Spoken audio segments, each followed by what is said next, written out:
Hare Krishna. So we'll begin with the prayers.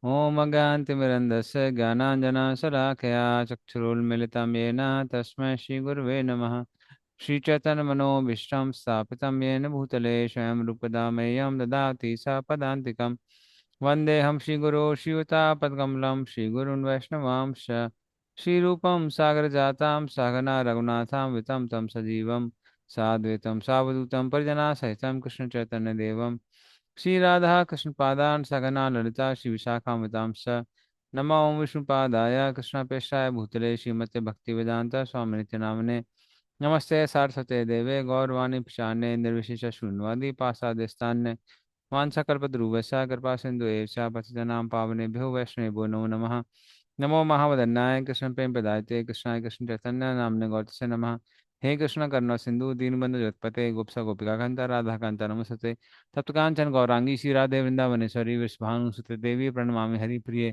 नीलचरण निवासाय नित्याय परमात्मने बलभद्र सुभद्राभ्याम जगन्नाथाय च नमः जय श्री कृष्ण चैतन्य प्रभु नित्यानंद श्री अद्वैत गदाधर शिवासादि गौर भक्तवृंद हरे कृष्णा कृष्णा कृष्णा हरे हरे हरे राम राम राम हरे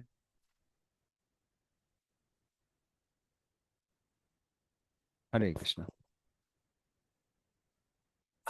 Yes. So group number one is ready. Hare Krishna Prabhu, please accept my most respectful obeisances at the dust of your lotus feet. Congrats to Srila Prabhupada and my very respectful thanks to all the Vaishnavas and Vaishnavis present here. Yes, Prabhu, we are ready. I would need the screen sharing rights. Okay. So give me a minute. I'll make you co-host.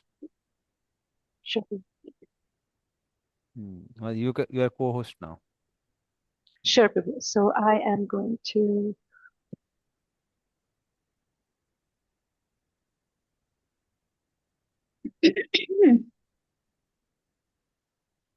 So Hare Krishna Prabhu, our team, we've named our team Gaur Bhaktivinoda. We were given 3 sections from this chapter, the beginning of Purvrag, which is the beginning of Purvrag, the celebration of Krishna's birthday and playing ball. So because we are a 4-member team, we divided the work this week. So myself and Meenakshi Vraja Gopi Mataji, we are going to present the beginning of Purvrag. Advitiya Gaur Prabhu would present the celebration of Krishna's birthday, and Ashutosh Prabhu has created a small reel on playing Krishna playing ball. So we will play that video as well. So by all your permission and your blessings, we begin our presentation. Meenakshi Mataji, can you please take us through?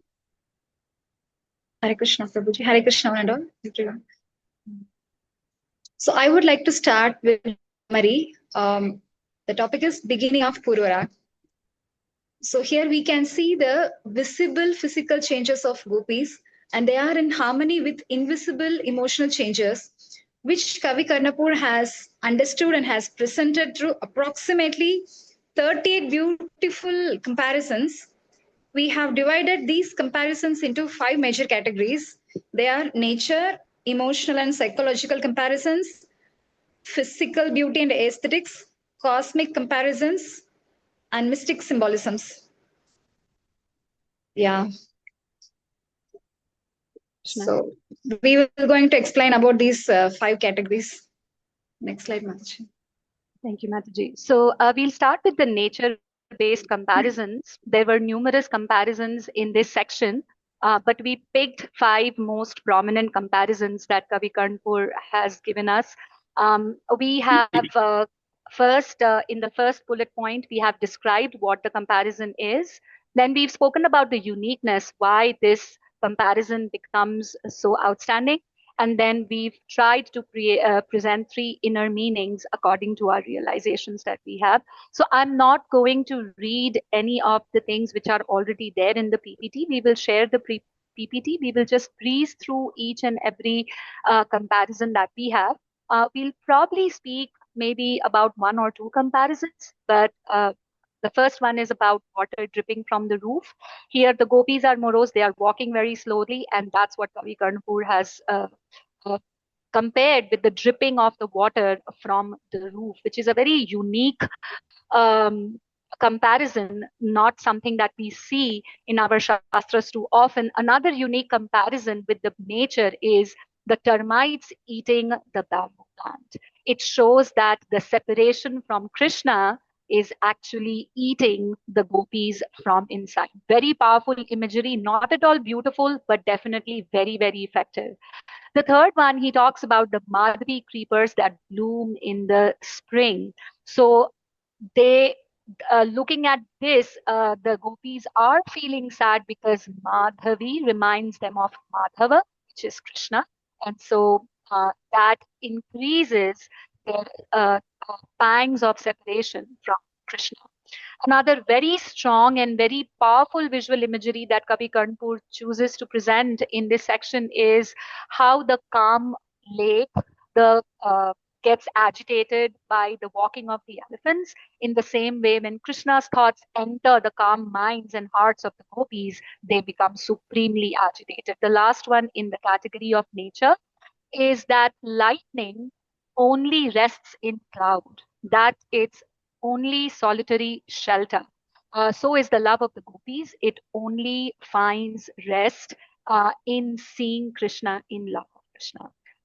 Moving on from here, now we also through these comparisons, Kavi Karnpur shows that love is not just felt, it reshapes the movement, disturbs stillness, consumes the gopis silently, and binds them with Krishna even more in a deeper way. The next category is emotional and psychological comparisons. Mataji presented. So first slide.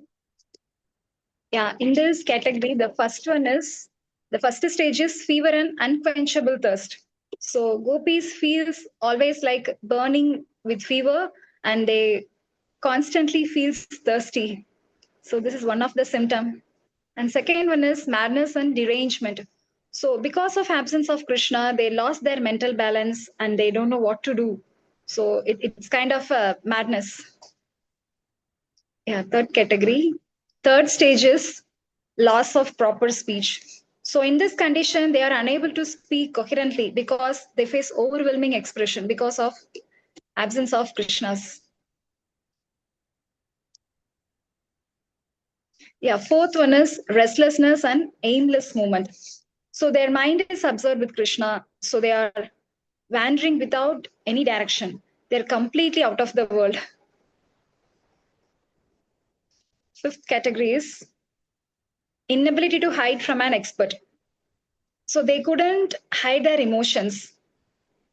Yeah, they cannot hide their emotions, but it's visibly seen to everyone.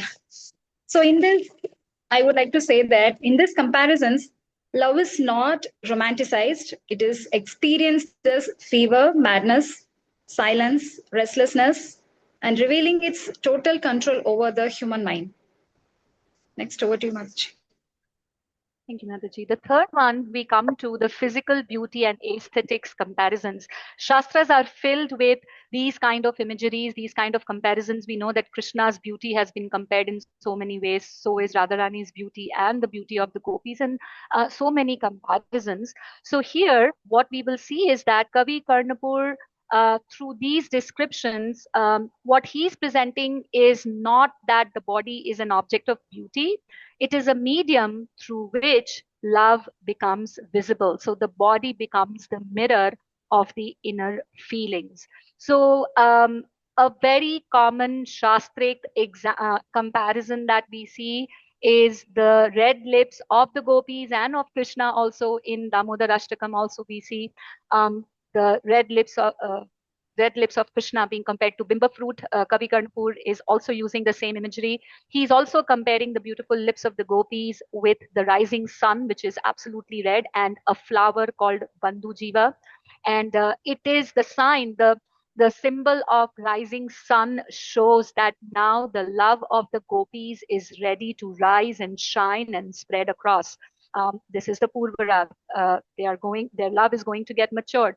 Kavi Kanpur also compares their teeth with pearls. Pearls are already perfect, but when they are compared to the teeth of gopis, they just lose their luster. That's what he says. And then another very dramatic comparison that we see is the waist of the gopis have been compared to the damru of the Shiva because of its hourglass shape. And so Kavi Kanpur wants to say here that, the the movement of the gopis is also not very static. There is a certain movement about it. There is a certain rhythm about it that makes them even more beautiful. And the last and the very stark comparison, which sounds in our English literature, we call it hyperbole, where the comparisons are taken to the place of exaggeration. Kavi Karnapur says that their hair is darker than the darkness. And it's a very beautiful imagery that creates this mystical kind of an emotion inside us and makes us wonder, wow, what could be darker than the darkness? So that's the beauty of Kavi Karnapur, who through these absolutely unusual comparisons take us actually helps us relish the divine beauty of the gopis. Our next category is cosmic and universal order comparisons. Over to you, Mataji. Yeah, in this category, the first stage is here Kavi Karnapur compares with the morning lotus. So lotuses bloom only when the sun rises. In the same way, Krishna is their source. When they see Krishna, their love is awakening. Okay. Second category is he compares night water lilies. So night water lilies bloom only in moonlight. So either day or night, only Krishna's presence opens gopis' hearts. Yeah. Third one, he compared with lightning. So lightning is inseparable from the cloud. In the same way, gopis cannot exist apart from Krishna. Yeah, the next stage is waning moon. He compared gopis with waning moon. So waning moon cannot increase during dark phase. So without Krishna, their love cannot expand or flourish. Yeah, next one is gold and touchstone. So we can know the gold and touchstone, its true quality only when it is tested. So without Krishna, their love remains unexpressed. So in this, here love is no longer personal. It becomes cosmic, unfolding according to laws as precise as the rising of the sun or the phases of the moon. So over to you, Mataji, next category. So now we've arrived at our final category, which is divine and mystical symbolism. Here we see that Kavi Karnapur has taken us a notch up. Here, he's taken us above the emotions, the physical beauty, the aesthetics, what we can see, but something which we just need to feel and experience because they are very, very beautiful. The first comparison, and I think for me, when we were reading this section, Prabhu, with you, this was the most stark comparison, absolutely outstanding, where Kavi Karnpur is actually saying that the 8 siddhis which are gained, which are won by the yogis, actually enters the body of the gopis. And I would quickly like to read out that section for everyone because it's really beautiful. When we were reading this, I was thinking, how is that even possible? Gopis don't seem to show at any point in time any mystic siddhi, but this is how Kavi Karnapur actually puts it together. The 8 mystic siddhis now resided in the bodies of the gopi. Anima siddhi, becoming smaller than the smallest, entered their waists. Mahima siddhi, becoming bigger than the biggest, took shelter within the broad hips of the gopis. Lagima siddhi, become lighter than the lightest, entered their rarely spoken words. Prapti siddhi, acquired whatever one desires, took the form of the gopis' shyness. Kama, Kama Vasaita Siddhi, obtain anything from anyone in the corner of their eyes. Prabhu was saying in the class that with their sidelong glance, gopis can get whatever they want. Vashita Siddhi, ability to control others, took shelter in the gopis' glances. The same idea again here. Prakamya Siddhi, fulfillment of all desires manifested in the sweetness of their forms. Ishitva Siddhi, create something wonderful or willfully annihilate something, entered their sidelong glances. That's thus the eight mystic siddhis fully manifested within the bodies of the gopis. This is the most unique, extraordinary poetic imagery that probably any Vaishnav commentator has ever used. Then their love has been compared to spring. Krishna is the source of their love. With the touch of the spring, the way the flowers bloom, with the touch of Krishna, the flower of the love, in the hearts of the gopis bloom as well. Krishna also acts as the touchstone for the love of the gopi, because in the presence of Krishna, their love actually shines. The purity of the love of the gopis shine bright. Then Kavi Karnapur says that gopis are embodiment of the Shringar Ras as they enhance the Shringar Ras. He says something very, very important, that the way the presence of gopis are uh, explained in the whole this the story of, I mean, the Leelas of Radha and Krishna. Gopis are not secondary. They are as important as Radha and Krishna themselves in order to enhance the mood of Shringar Rasa. And finally, Kavi Karnapur says that rasa is beyond verbal description. A honeybee uh, is so engrossed in tasting the nectar from the whirl of the lotus that when the sun is setting and the lotus is closing down, the honeybee doesn't even care for its life, because it is so absorbed in tasting that nectar. The same is the case with the gopis, that they also don't care for anything, even at the cost of their life. They would do anything to taste the Shringaras and to enhance it for their beloved divine couple, Shri Radha and Krishna. Um, these are some amazing comparisons in this section, Prabhu. I was very scared in the beginning. I was thinking, may we do not get this section, but it actually came to us. So we just tried to do whatever we could with this section. So this was our humble presentation. Thank you so much for putting up with us. Hare Krishna. Hare Bol. I would, Beautiful. Beautiful thank you. analysis. I would now invite Advitiya Prabhu to present his part.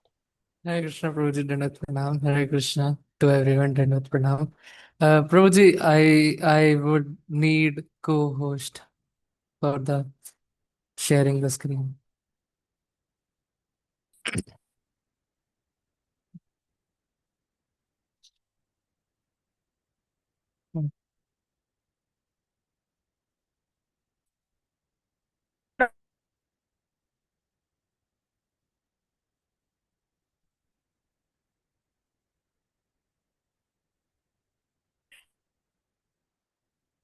I think I have to re-log in. I am re-logging in a second. I am so sorry.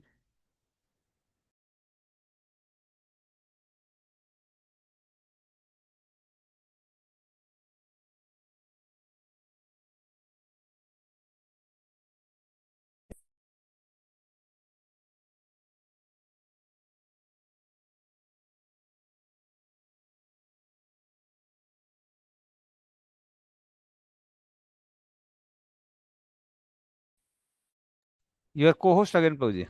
Yes, Prabhuji. WhatsApp.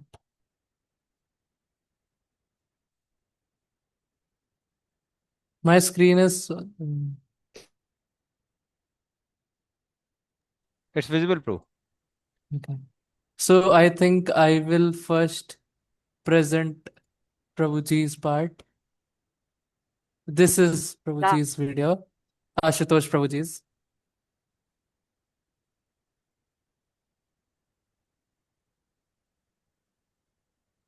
The description is not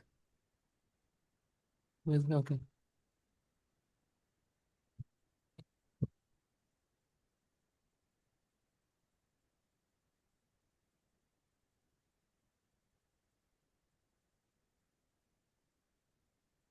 Okay, okay.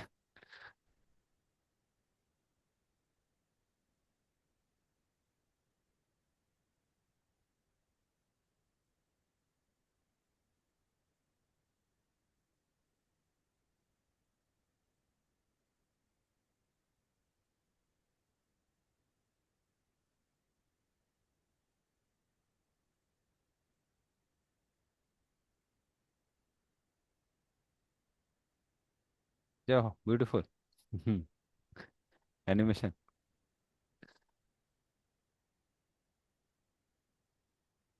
Hare Krishna Prabhuji, Dandvat Pranam. Just really quick. So what I tried to capture in the video is small details like when Krishna is catching the ball perfectly. After that, you'll see the precipitation, the sweating that is there after playing for hours in the sun, and it actually has the music associated with it. For some reason, we cannot hear it. I'm driving. Once I get home, I'll be able to share it in the WhatsApp group. Yeah, yeah. Thank you, Prabhuji. Thank you, thank you. Beautiful. Yes.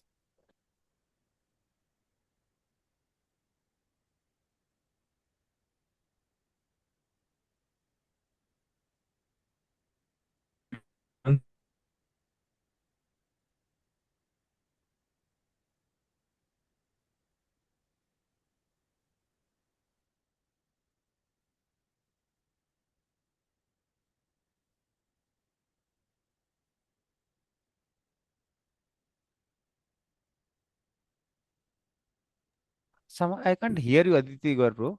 I don't know whether other Oh, I am devotees. so sorry. I am so sorry. Hare Yeah, Krishna, am I audible? you're audible now. Oh, Yes. Krishna. I am so sorry. I am so sorry. Okay. So what I am first of all, I am so sorry, Ashutosh Prabhuji, so that because I am not able to share the audio of your video. And what I created is basically the presentation come revision of the part of Krishna's birthday. So this is Krishna sitting on the golden throne and the gopis worshipping him on his birthday. The other image is the Brahmanas decorated him with yellow silk dhoti and chadar and tilaking him. This is the traditional Vraj Bhasha songs by elderly gopis and lamp offering before the Lord. So I did something basically in this photo, and in this photo you can see Krishna is quite looking younger because the gopis are not in the gopis are in uh, conjugal rasa, right? And here the elderly gopis. So that's why I made Krishna smaller because Vatsalya ras. Another photo is Yashoda offering palatable food to the wives of village leaders and married women and young girls of Vrindavana. So you can see the photos. I am so sorry. This is very low effort. I am so sorry. This is Nand Maharaj bathing the feet of the guests in his jeweled veranda. So this is his veranda, and there are emeralds, and he's washing the feet. This is the image Yashoda distributing the remnants of the feast to the sinless residents of the village. So yeah. Another is for a moment she felt sad, thinking that she might have not served all the people nicely. So yeah, this is what I have done. I am so sorry. Uh, so yeah, thank you so much, Hare Krishna. Thank you. Beautiful paintings.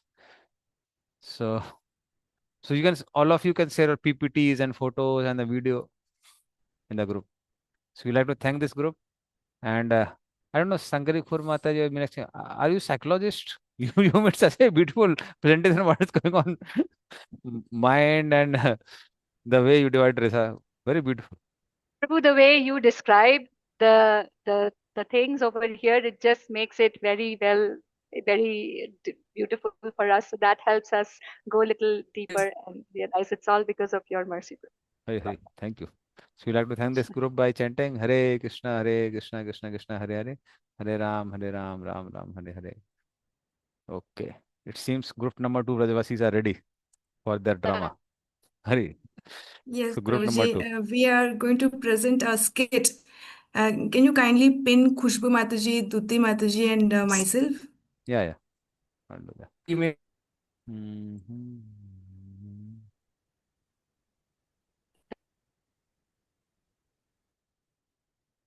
रोज लीला माता जी ना हाँ So, Yes. Rajlila Mataji. Yes. Yes. All of three are pinned now. Thank you, Pramiti. So this is a skit of defeating Dhenukasura, and the main characters are Gopa and his mother and his elder sister. So Dhenukasura, when he was defeated, this Gopa was personally present there. He is a direct witness, and he comes back home in the evening, and he narrates. And the mother and the sister are very excited to listen. They are concerned also, and then they are relieved also at the end. So there's a scene set inside a Vrindavana home in the evening. The Gopa enters. The mother role is played by myself, and Duti Mataji is the Gopa. Khushbu Mataji is the elder sister of the Gopa. We may kindly start, Prabhuji, with your blessings. Please start. Yeah. Oh, my dear child, you're so late today. Where were you? And look at you, dust all over the body. Mother, you won't believe what happened today. Something incredible, something frightening, and something wonderful. What is it, brother? Yes, tell us, what did you see? Today, while we were in the forest with Krishna and Balram, the sun was very hot. We were all tired and hungry. Oh no, you are hungry. Did you at least eat something? No, mother, but we smelled something amazing. Sweet, juicy, irresistible tala fruits Fruits? Where? in a forest nearby. But that forest was guarded by a terrible demon, Dhenukasur. What? You went into a demon's forest? Yes, we begged Krishna, please take us there. And he smiled and said, let's go. When Wh- Krishna is with us, what is there to fear? Then We started throwing stones at the fruits. Suddenly, the ground began to shake. The sky filled with dust. okay. A, Then a huge donkey demon came charging. Dhenukasur. His roar was louder than thunder. He attacked Balram and kicked him with full force. what? Balram was hurt? No, mother. Balram simply caught his legs like this and threw him high into a tree. The demon crashed and died instantly. But then many more donkey demons attacked, and Krishna and Balram defeated all of them effortlessly. They are fully extraordinary. Always. Fruits fell everywhere. The whole ground was covered. But we didn't eat them. They were touched by demons' blood. Good, you remembered purity, my boy. But just smelling them was enough to satisfy our hunger. Then we brought the cows back, and Krishna played his flute. Ah, that flute, it melts the heart. The gopis stood on rooftops just watching him, and he smiled as if he knew everything. My dear child, how fortunate you are to play with Krishna every day. May you always remain in his association. Yes, because with Krishna, even the most dangerous forest becomes joyful. Thank you, Mataji. Thank you, Prabhuji. Haribo! Jai ho, jai ho. Sorry, I couldn't stop. Beautiful drama. So, we'd like to thank all these Brajvasis by chanting Hare Krishna, Krishna Krishna, Hare Hare, Hare Ram, Ram Ram, Hare Hare. So beautiful. They change the backgrounds. They're dressed in proper attire. Thank you for your effort. Hare Hare. Yeah.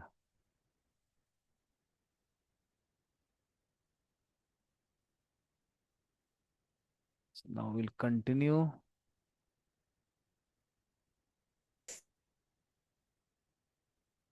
So I'd like to thank this group. Hare Krishna, Krishna Krishna, Hare Hare, Hare Ram, Ram Ram, Hare Hare.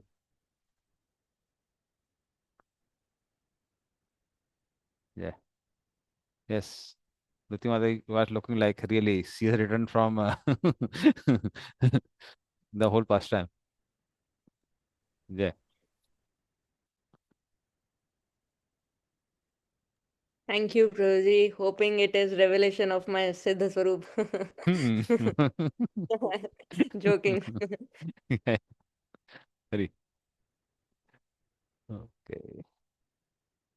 So we'll continue. So we'll continue the next chapter, that's returning to Nandagaon with cows.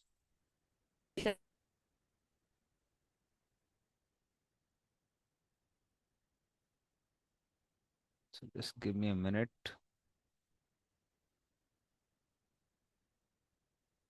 Uh, Okay.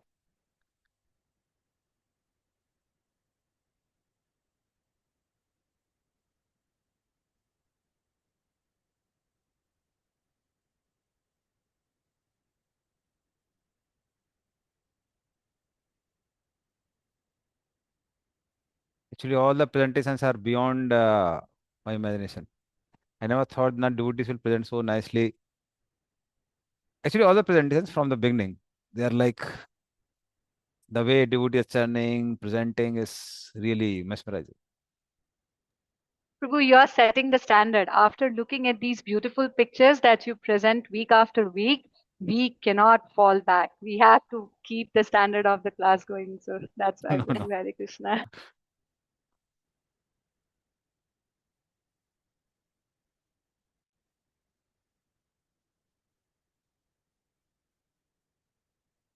Yes.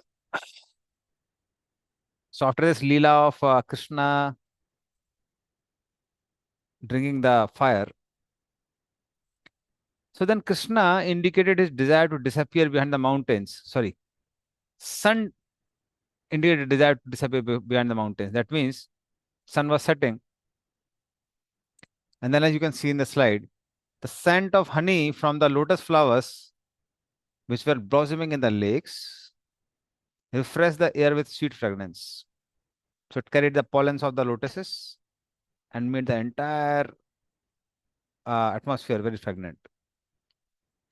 And smelling this fragrance, all the bees became mad, mad with the desire to taste them. So in this way, the entire atmosphere was very pleasant. Ground was also very soothing to touch. It was evening time now. And Krishna, he gathered the cows which were herding, munching on the grasses here and there. And along with the gopas, Krishna started sweetly playing on his murali. So while he was returning back to the home. Hmm. And then you can see the cows now. Yes. So bellowing happily as they moved, the cows fixed their eyes on the direction of Nandagram, which is located on the Nandiswar hill. So as they passed through the various villages along the way, Krishna casted his sidelong glances towards the gopis who were standing on the rooftops. And in this way, all the Brajavasis took immense pleasure in looking at their beloved Krishna, both Krishna and Balram, after long summer days. And now you can see Krishna returning. So this Krishna returning to Nandagaon. So Krishna's beautiful dark blue curly locks of hairs were peeking out from the edge of his limestone like white turban. So his turban was white and the locks of hairs were coming from there. Dust rising from the hooves of the cows made the entire atmosphere auspicious. The gentle breezes there added the comforting sensation there. And purified with the touches touch of Krishna's body, when it entered in the nostrils of the Brajavasis, they were thoroughly satisfied. And they were seeing how Krishna and the Gopas were returning. So when Krishna was playing on the flute, all the deers, they were drinking that nectar of Krishna's flute from their mouth, which were like cups. Sorry, from their ears, which were like cups. So that ears had turned into mouths, or they turned into cups. So they came there towards the edge of the forest. The birds there, they're feeling very empty in separation from Krishna, because Krishna has left the forest now. Trees who were very healthy before, because Krishna had returned, they became lean and thin. But they again became very happy when they heard Krishna's reassuring flute. Don't worry, I'll come back again. Because Vrindavan forest is uh, fully conscious. Like we remember when Rup Goswami would write pastimes of Krishna leaving Vrindavan, all the trees would become dry, the leaves would fall from the trees. And whenever he would write about Krishna coming back to Vrindavan, the trees would become green again. So same thing was happening now also. So in this way, Krishna entered a joyful mood as he approached the border of Vrindavan. And as you can see in this painting, rows of excited bumblebees formed a garland of blue sapphire to adorn the neck of Vrindavan. The bees went blind from smelling the sweet fragrance coming from Krishna. So Krishna's body fragnates with the best fragrant things like musk, aguru, camphor, and kasturi. So it's called chatusam. It's explained in Chaitanya Charitamrita. So the bees went blind from smelling the sweet fragrance of lotus-eyed Krishna. Or the strong wind was crushing their pride. So they were trying to fly, and the wind was like crushing their pride of flying, moving them here and there. Still, they were following Krishna. And enthusiastic to return home, Balramji, he ran down the long road into Vrindavan. And that time Krishna, who is the abundant treasure house of beauty, endowed with unlimited varieties of good fortune, was running, he was lagging behind Balramji.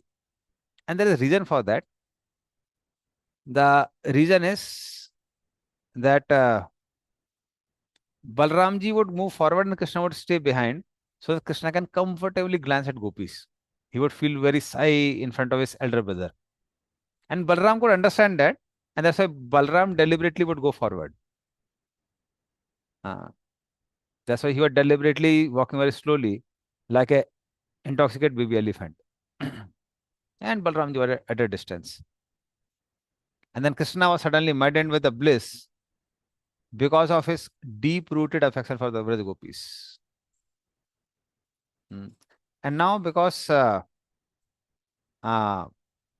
Balramji was away, as you can see the next slide. Yeah. So because Balramji was ahead, now Krishna could glance at the gopis. So unhesitatingly, he was fixing his eyes on the Chandra Salikas.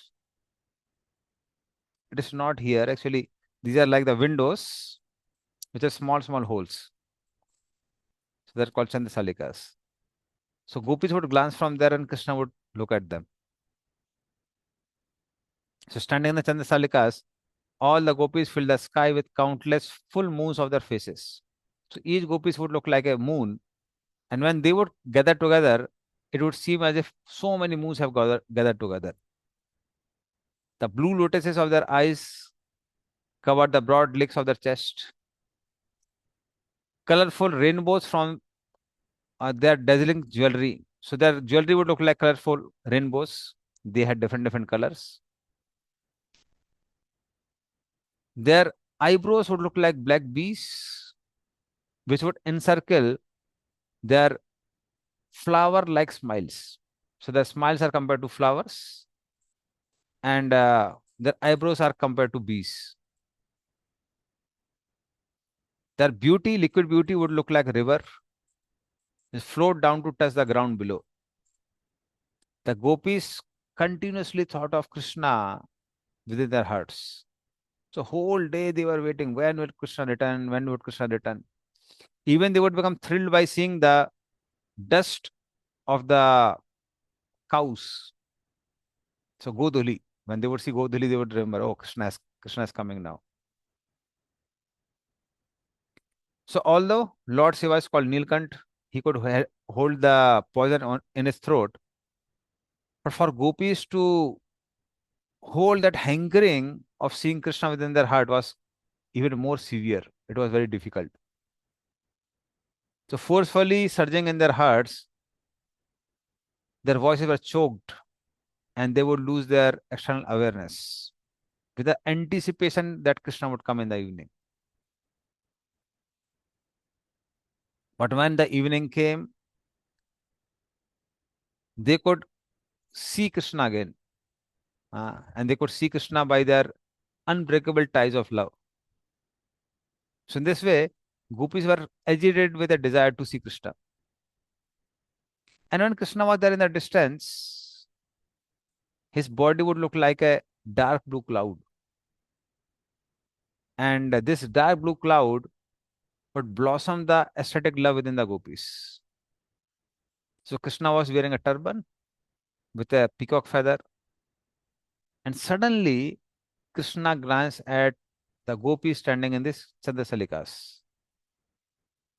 And at this moment, the eyes of the gopis became like cups in which they were drinking the liquid nectar of Krishna's beauty.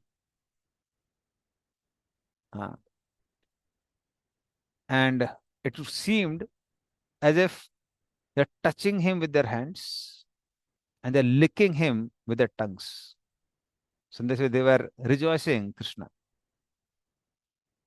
So in this way, Krishna became like a black kajal around their eyes, or he became like blue lotus over their ears, or he became like blue sapphire necklace on their chest, or he became like musk ointment smeared on their bodies. So they are comparisons.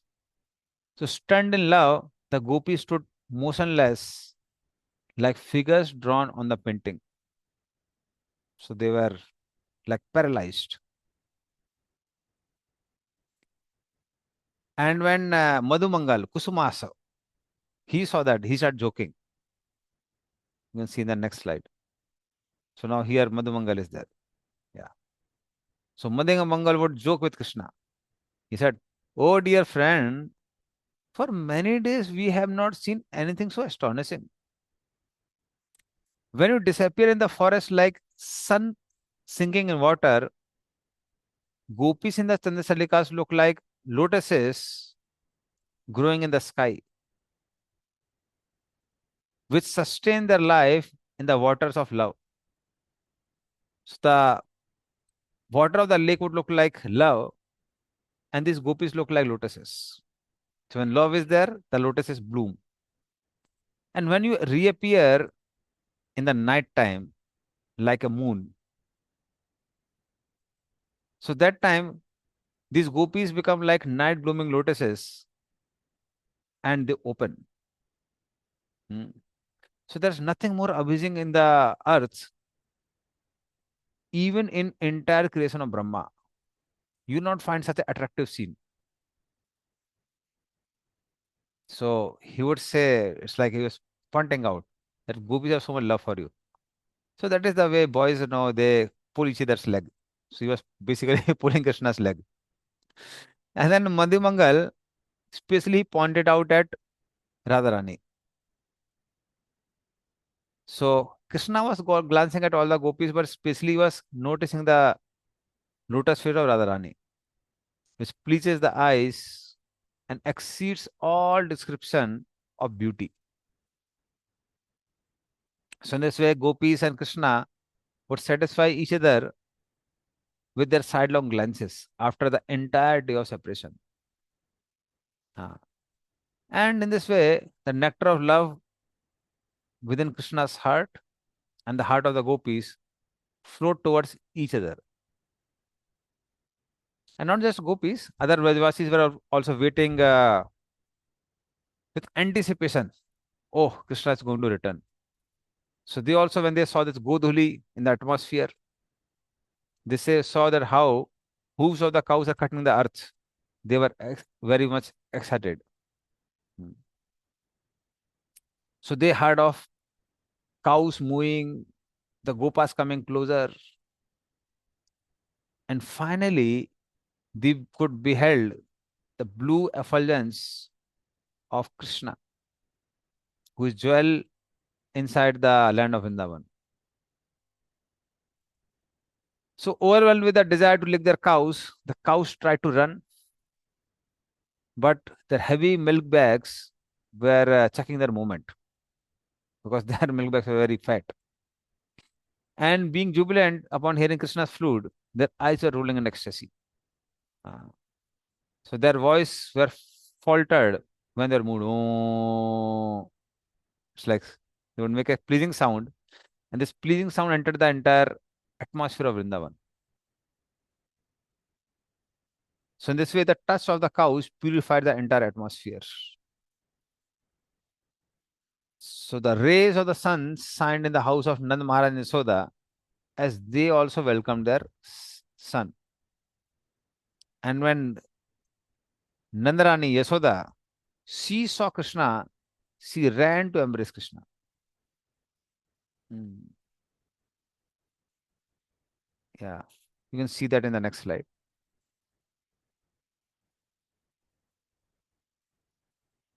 So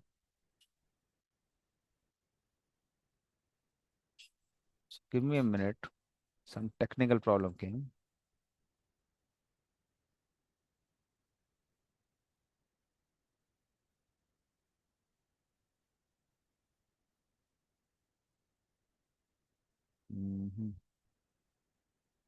Disappeared now.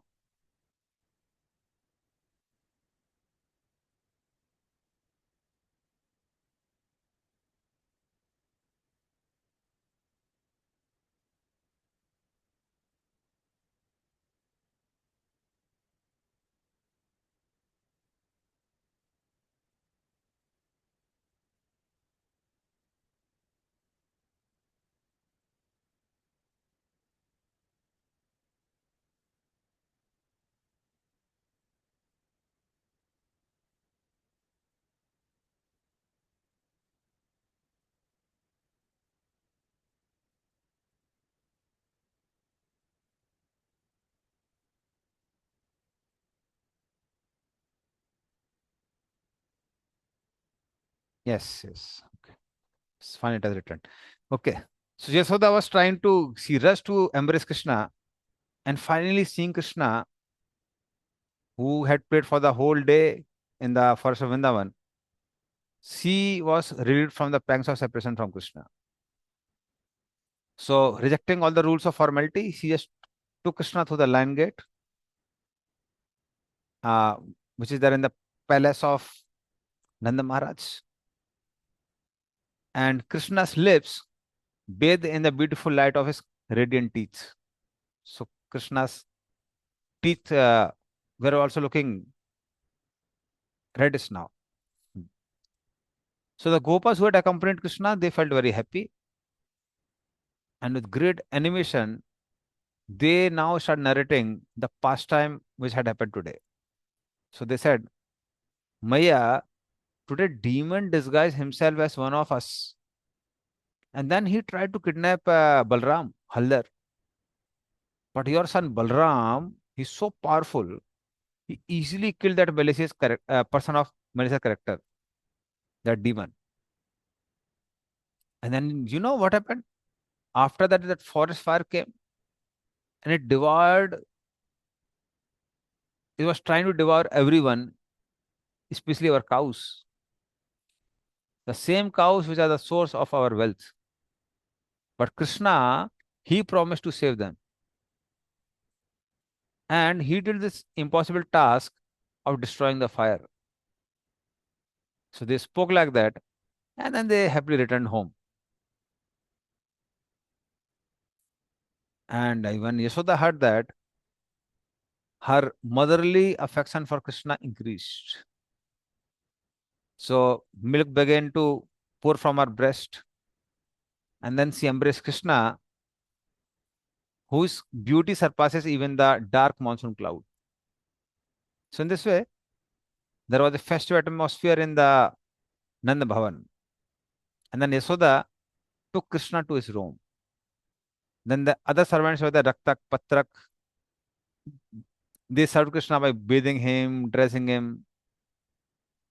A brilliant necklace glowed on the chest of Krishna. A yellow silk dhoti, uh, Pitambari was given to Krishna. So he wore this dhoti. The sandalwood pulp was anointed in the uh, body of Krishna, so which looked like snow. Mm. He was given Kaustubh gem, which is the king of all the jewels. So he wore Kaustubh gem on his chest. His earrings were looking more brilliant than Venus and Jupiter. And the face of Krishna surprised the pleasing full moon of autumn season, which looks very beautiful. Turban rested on his head, which looked like an intoxicated swan. Swan is white in color, so he had a white color turban. And Krishna was chewing betel nuts, which was sanded with camphor, so that he can remove the fatigue of summer season. He was given pan, which was representing the intoxicating mellows of gopas. And in this way, Krishna stole the mind of gopas by his sakharas, by his sakha bhav.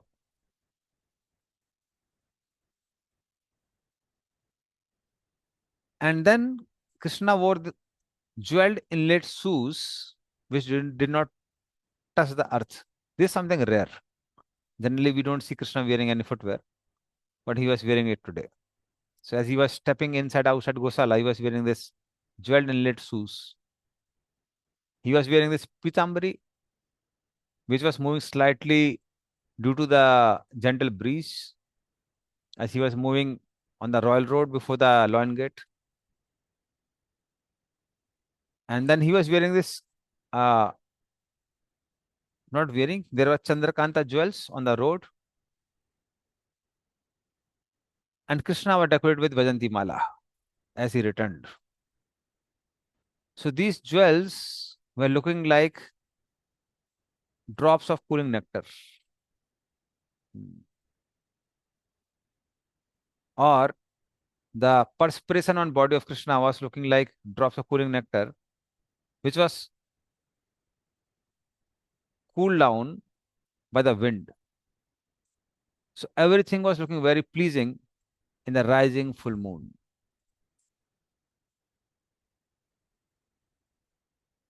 During the night time, the cows were sitting by the road, and during that time they were looking like powdered camphor or like full moon. Yes, Sankari Kurmata, you have some question.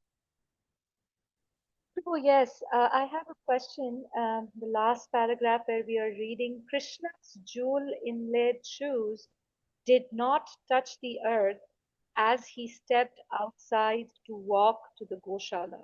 Mhm. What does it mean, Guru? Did he, it did not touch the earth. So, uh, Okay. Now you can see it from another perspective also. Generally, actually, demigods don't touch the earth. But Yes, yes. but we can't say it exactly in the case of Krishna, because Krishna's footprints were formed on Vrindavan. So that means he was touching the earth of Vrindavan. But it seems that when he was wearing the shoes, that time he was not touching the earth. Sure. Maybe it's other way around. When Krishna is not wearing the shoes, he's touching the earth. And when he's wearing the shoes, he's not touching the earth. So there's something amazing. Thank you for pointing it. Yeah. So in the evening time, when the cows were sitting by the roadside, because moonlight has gives a faint illumination, so cows are looking like powdered camphor, or they themselves were looking like full moon.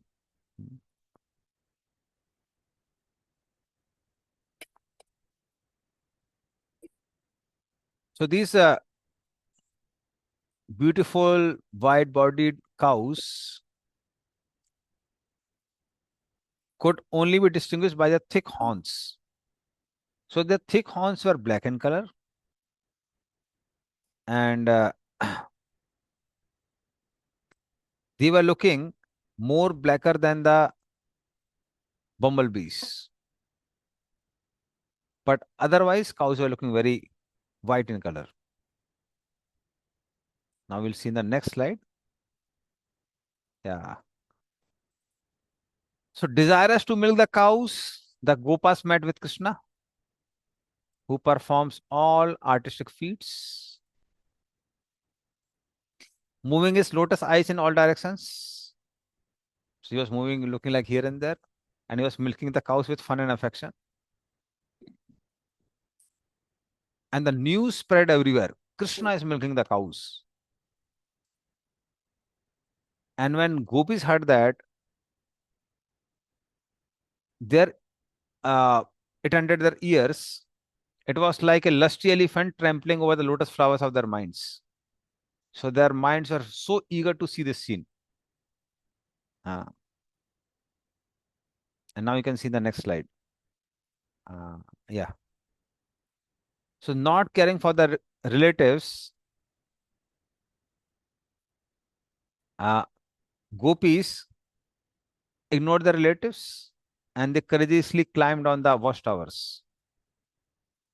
So one gopi, she enthusiastically clutched another's hand and pulled her upstairs. Just see, Krishna is milking the cows.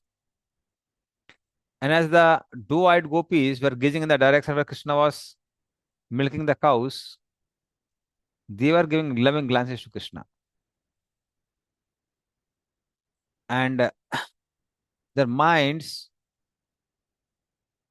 were saturated by the river of nectar flowing from the moon-like face of Krishna Chandra.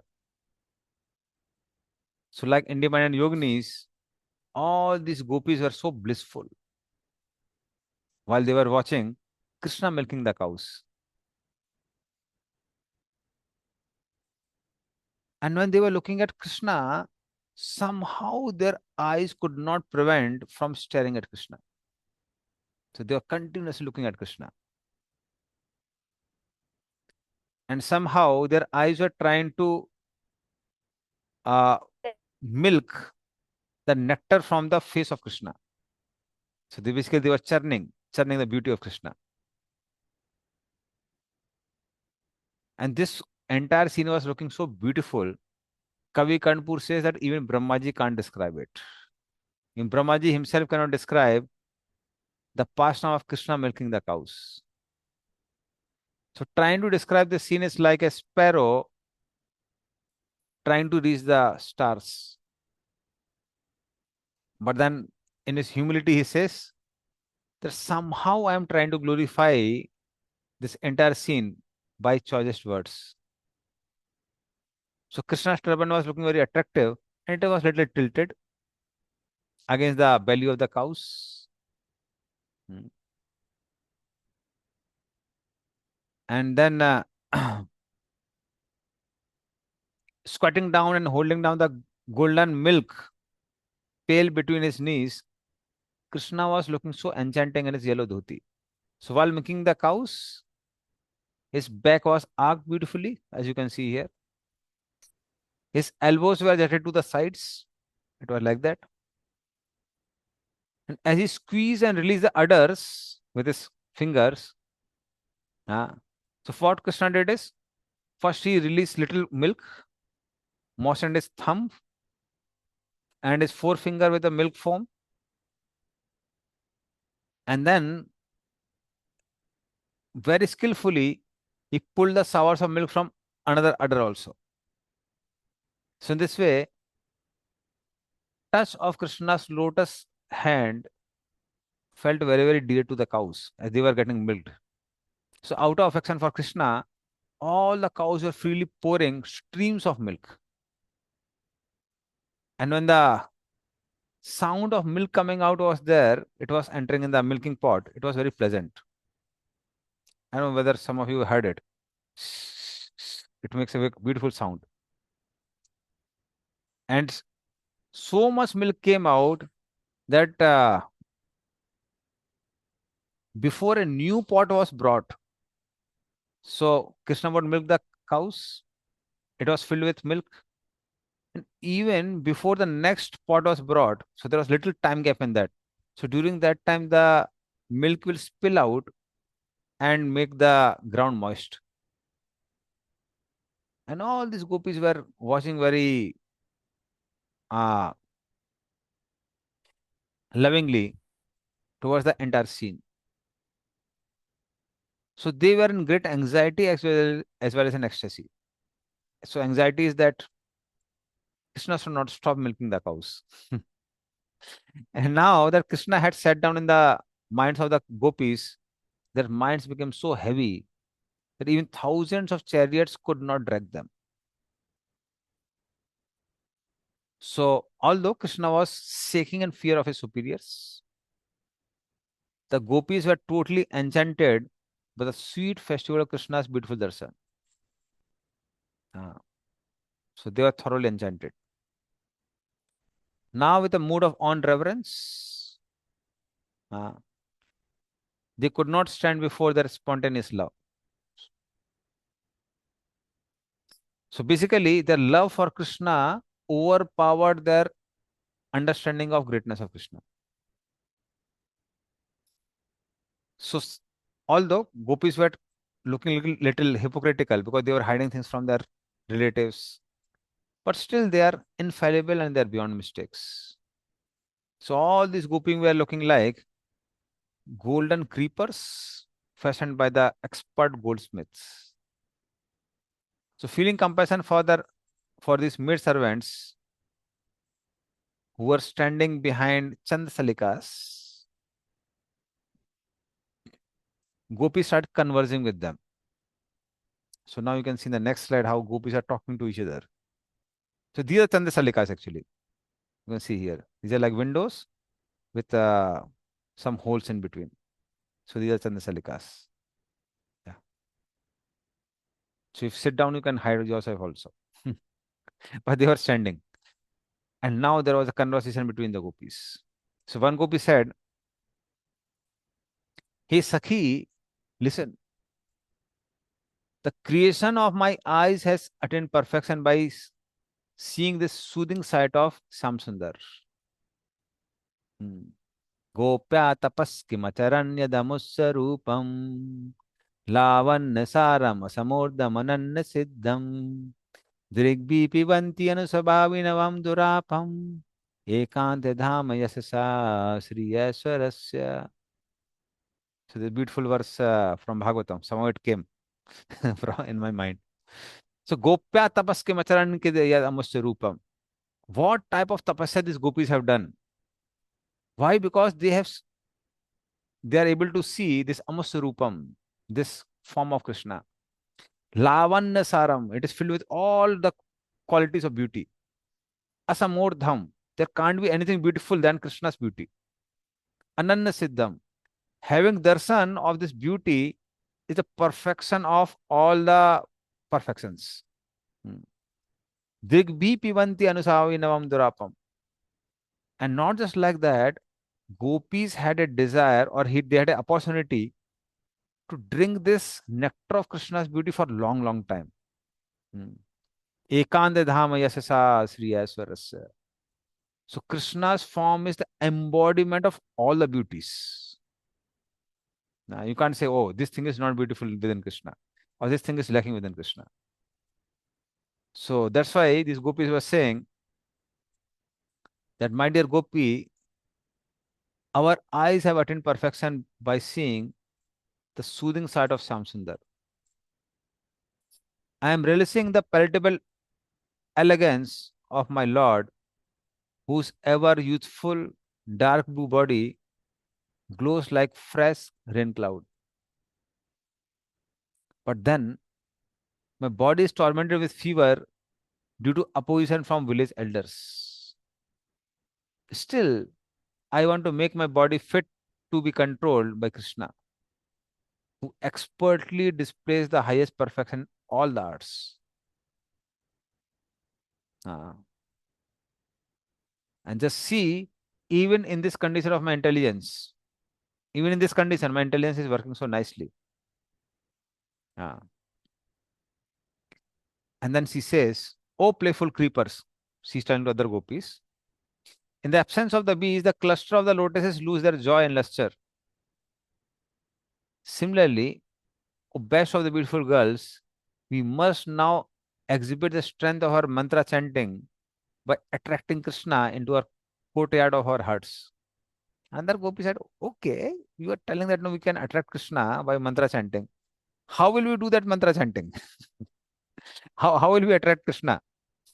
So the first Sakhi answered, I'll tell you. I'll tell you that mantra. So it was not a mantra, it was basically a plan. You can see the clever intelligence of gopis now. And the plan was that there are some cows in our house which can't be milked even with the strongest girl. And to control these cows itself is so difficult because some of the cows, no, you milk them, they'll kick. So those who know about cows know that. And these cows are very strong, they're very frisky. And because our family members are not able to get any wealth of milk products from them, they're also burning. Their minds and hearts are burning. So another gopi said, okay, but how does it matter? Okay, fine. They're not able to milk the cows and they're not able to derive any milk product. But what it has to do with the loving way of calling out for Krishna? So we see that cows automatically surrender their milk when Krishna is milking them. But what it has to do with this entire episode? And this Gopi said, my God, you're not able to understand. So we can tell them that Krishna is expert in milking the cows. So if you call Krishna in our home, then Krishna will milk the cows. So because Krishna has that power to break the psychic inhibitions and fill the mind with unprecedented delight. So when Krishna comes, he will milk the cows and the milk will come out. And in this way, our elders, uh, they would call Krishna. But then the first Sakhi said that, who is Krishna? Where does he live? What will you answer? So then the second Sakhi said, you should answer them by describing the wonderful milking activities of Krishna, which we have just seen. And you can tell them that's a very good idea to call Krishna here. So he always affectionately cares for everyone, and by his aesthetic pastimes, he provides soothing shelter for a tormented mind. Although Krishna is supremely independent, master of all intelligence, so at the present time, he submits to authority and protection of his parents. But because of his love for all of us, I'm sure when our superiors will inform the parents of Krishna, that please send Krishna, he's very expert in milking the cows, Krishna will certainly respond by rushing here to milk the cows. So the plan was basically that we'll tell our superiors to call Krishna, and Krishna will come here, milk the cows, and then we'll get an opportunity to see Krishna face to face. So that was the basic plan. So in this way, gopis would pass their time discussing these delightful topics on making plans how to call Krishna. So that was the entire thing. Yeah. So in this way, Krishna was milking the cows. These gopis were discussing. And this next slide. So when Krishna was garlanded with wildflowers, the humming bees were surrounding these garlands as Krishna walked back to his house after milking the cows. And by this time, Krishna was decorated with unlimited qualities. The Vajanti Mala was moving back and forth on the neck of Krishna like shooting star. And the joy within Krishna flowed out from his eyes. So eyes became like syringes. And this water entered in the lakes of the heart of the gopis. So love from the heart of Krishna came from his eyes and it entered in the heart of gopis. So that's how this love entered in the heart of gopis. So heart of gopis became like lakes. And Krishna's unlimited attributes became like the sharks within the lakes, which were there in the heart of the gopis. So like a royal elephant doesn't care for anything, he moves side to side. Similarly, Krishna was also moving like that, not caring for anything. So immersed in loving rapture, gopis would stare unblinkingly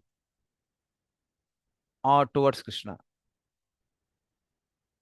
And sometimes they would criticize Brahmaji. Why has Brahmaji created these eyelids? Now, he's not an expert creator. He doesn't know. For a fraction of a second, we don't see Krishna. It looks like yugas. So they would criticize Brahmaji also. So Krishna's presence inflamed their senses with excitement and satisfaction. But when Krishna left their eyesight, their eyes would stop functioning because they were not able to see the beauty of Krishna. So within their minds, how are gopis? They found so much pleasure by lying down with Krishna on the flower bed of surrender. So their surrender would become like a flower bed, and in their minds, they would sleep on that flower bed with Krishna. When Krishna would go out in the daytime for herding the cows, gopis would almost die in separation, in pain of separation from Krishna. And it would look as if some poison is spreaded in their entire body. So this intolerable burning pain of separation would become extinguished only when they would see Krishna. So burning separation would look like poison, but poison can be countered by nectar. So looking at Krishna would become like nectar and revive them again. So that is how they were revived. In this way, Krishna would do his activities every day in the summer season of herding the cows. And those who are surrendered souls, they can see this delightful form of Krishna. And in this way, Krishna attracted everyone. So after summer comes the rainy season. Now you can see in the next slide, the rainy season. Yeah. So the lady here is the rainy season personified, the goddess of rainy season. So when Krishna would go to tend the cows along with all the gopas, he met with the fortunate goddess of rainy season.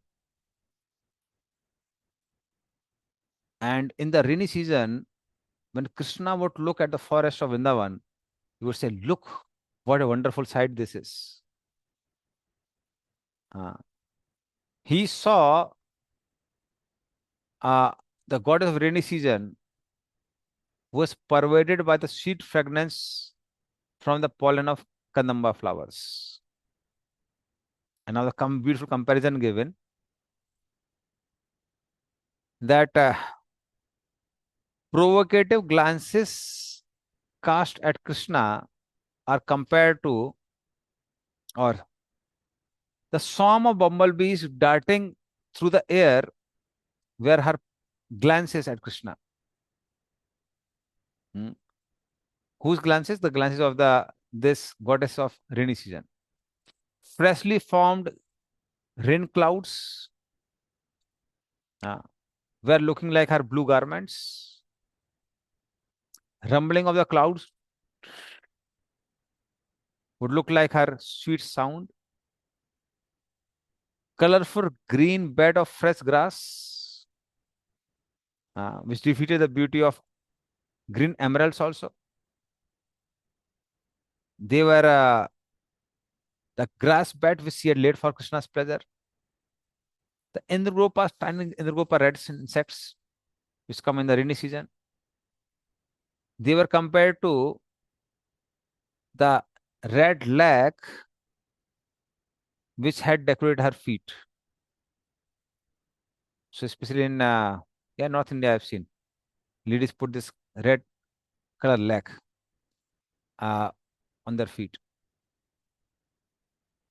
The cranes which are visible in the rainy season would look like her pearl necklace, which would adorn her throat.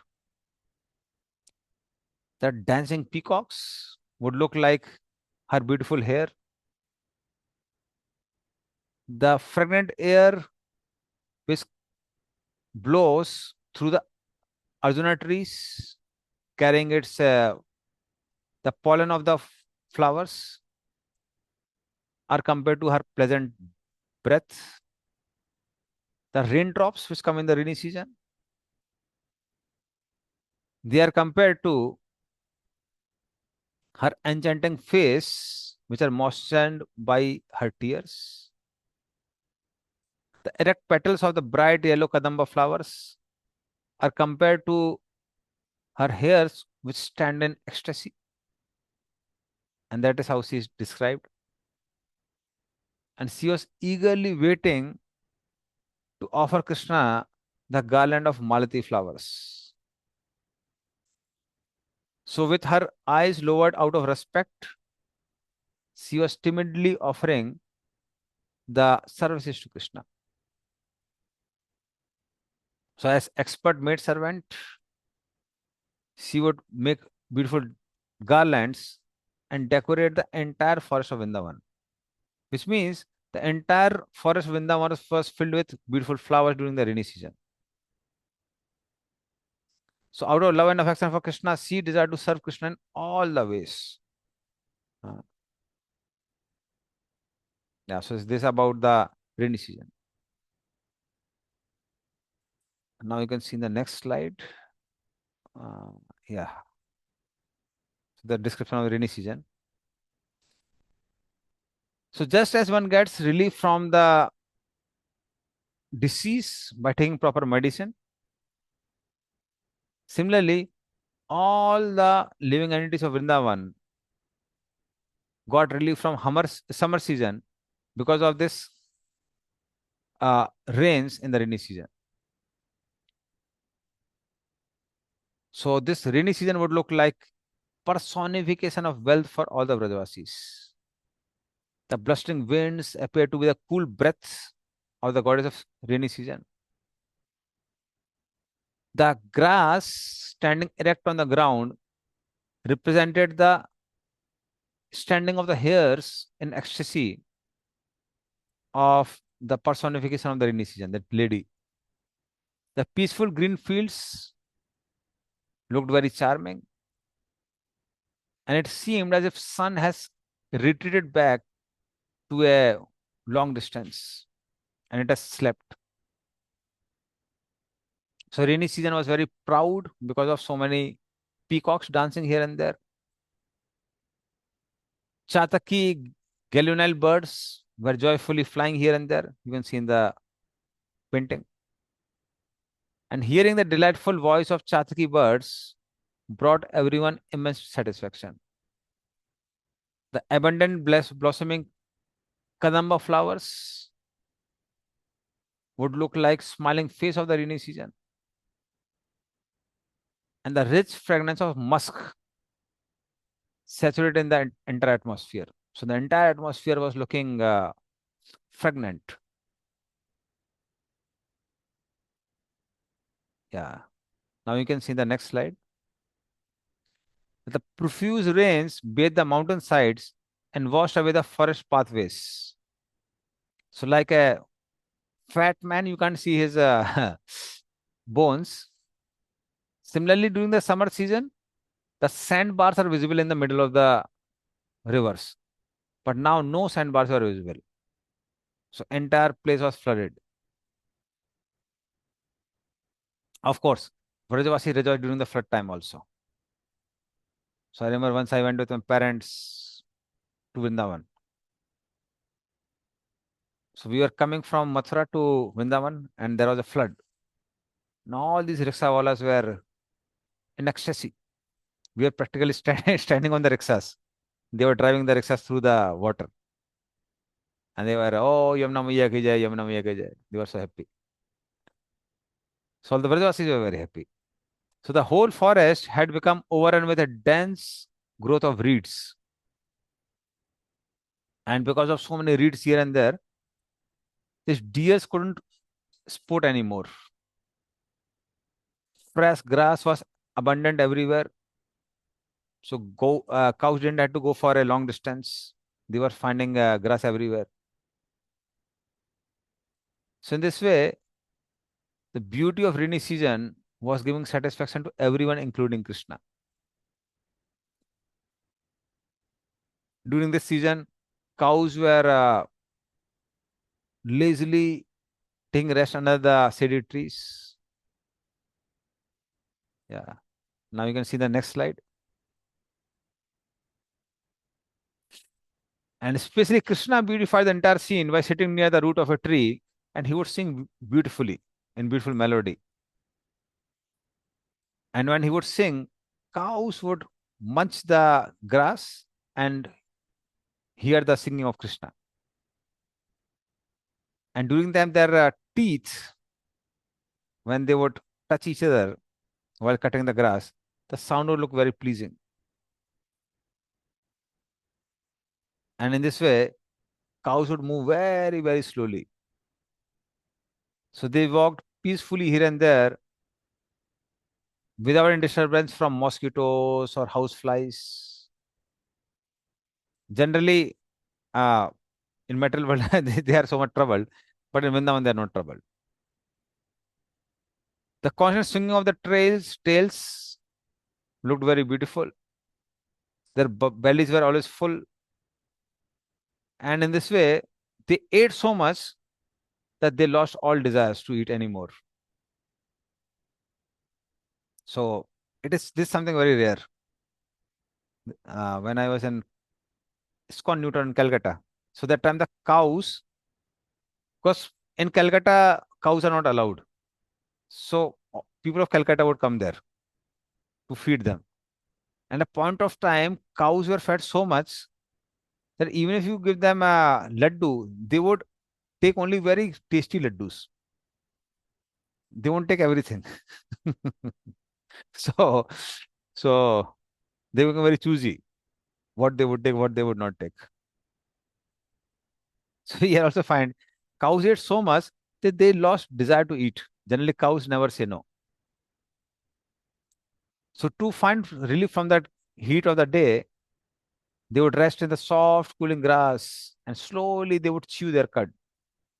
And turning their gentle faces towards Krishna, cows would with love and gratitude, with great delight, they would look at Krishna And Krishna would also look at them with great delight.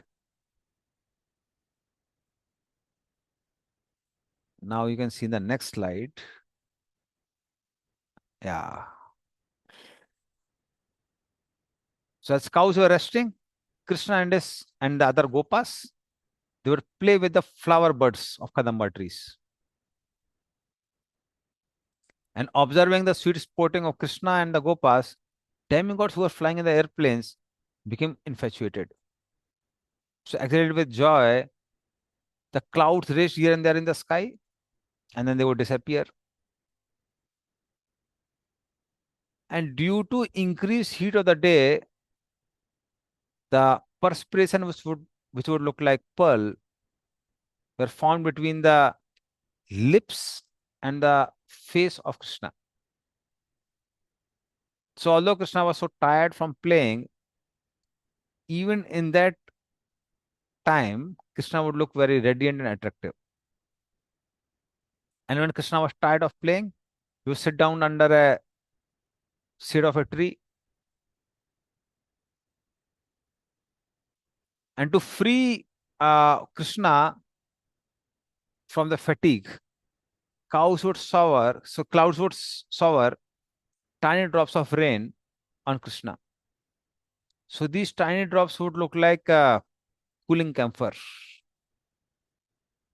refreshing breeze, uh, with the fragrance of multi flowers would blow in all the directions. So in this way, this entire season tried to serve Krishna. And now you can look in the next slide. Yeah, see the next slide. So Krishna would stand in the threefold bending form, placing his cowherd stick under his left arm. Krishna looked very attractive, and he leaned on it and crossed his right leg over the left leg, as you can see here. Vajanti Mala would grace his neck. It would move here and there, and then Krishna would play different tunes and melodies on his flute. And when Krishna would play on the flute, the cows would extend their ears like this, and they would drink the stream of nectar coming from Krishna's flute. All the male deer would become motionless. They were captivated by the sweet vibrations of the flute. Uh, and the minds of gopas were enchanted by the sound of the flute. So one of the gopas, he spoke to Krishna. My dear Kanhaiya, it is the nature of Mallar Rag, which you are playing now, to indicate an impending rainfall. So the rumbling of the clouds is resembling the crying of a flute. So Kanhaiya, please tell us, why are you playing so sweetly and artistically? So because you're playing on this flute, clouds have come here. Because clouds have come here, the entire atmosphere has become thick with rain clouds. And because of that, entire sunlight is stopped. So I'm not able to understand whether it's daytime or nighttime. So we are becoming very fearful by clouds. Why did you play on this Malal Rag? Because of which clouds have come. So that's why it was remover of all misfortune. I think rains are going to come. Let us return back to the village. So generally you are very gentle and joyful, but sometimes you are so naughty. Why did you play on the flute and call the clouds? But now at least for some time the monsoon clouds are not sovereign the rains. So please give some rest to the flute. Don't call more clouds. Let us wake up the sleeping cows and quickly run to the home. So Gopa was saying that no, it is going to rain now. And Krishna, whose face is more radiant than the moon, enjoy the joking and laughter of his friends. So while talking to the cows, Krishna again continued to play on the flute. And in this way, looking in all the directions, Krishna became absorbed in the transcendental pastimes. The elegance of Krishna would put even the blue lotuses to shame, or the best of the emeralds to shame. His hands, his feet, his body would move in the waves of condensed brilliance. All his body parts would look so brilliant. And in this way, Krishna would look like the personification of Brahman. And when Krishna would move, it would seem as if some another rain cloud is moving on the earth. So in this way, Krishna would look like the greatest treasure which was moving on the surface of the earth. Because Krishna was playing whole day, he was tending the cows. So Krishna proceeded very slowly towards Vrindavan. And now you can see in the next slide. Yeah. The scene of Vrindavan in the rainy season. So in the rainy scene, it would appear as if the entire city of Vrindavan was bathed in the showers of rain.